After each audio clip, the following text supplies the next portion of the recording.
Bangladesh Islamic foundation school 22শে March 1975। Bogura থেকে জানাচ্ছিলেন আমাদের প্রতিনিধি তানসেন আলী মন্টু। অভিযান নিউজ টিভি সংবাদ উপস্থাপনায় আছি আমি Tanzila Tanju. Islamic foundation School 1975 সালের 22শে মার্চ থেকে চালু হলেও 2016 সালে নন্দীগ্রামে একসঙ্গে 7টি ইসলামিক ফাউন্ডেশন স্কুল নিয়োগ দেওয়া হয়। প্রতিটি স্কুলে একটি করে শিক্ষক নিয়োগ দেওয়া হয়।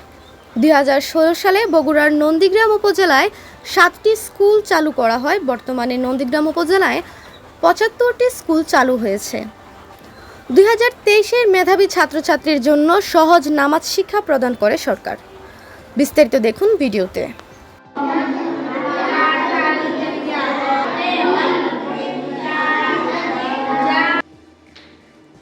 আসসালামু আলাইকুম হুজুর। ওয়ালাইকুম আসসালাম।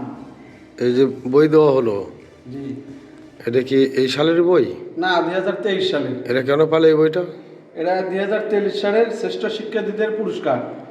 আপনার স্কুলে শ্রেষ্ঠ শিক্ষার্থীদের পুরস্কার এরা 2023 তিনজন মানে শ্রেষ্ঠ হয়েছে, জি এর থেকে উপহার দিল। জি স্কুল কতদিন ধরে জি স্কুল কতদিন ধরে চলে আপনার?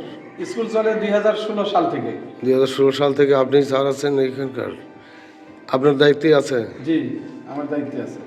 কতজন ছাত্রছাত্রী আপনার? আমার বর্তমানে আছে হলো 32 জন। 32 জন ছাত্রছাত্রী নিয়ে এই ইসলামিক ইসলামিক ফাউন্ডেশন স্কুল। অবস্থান শিক্ষা।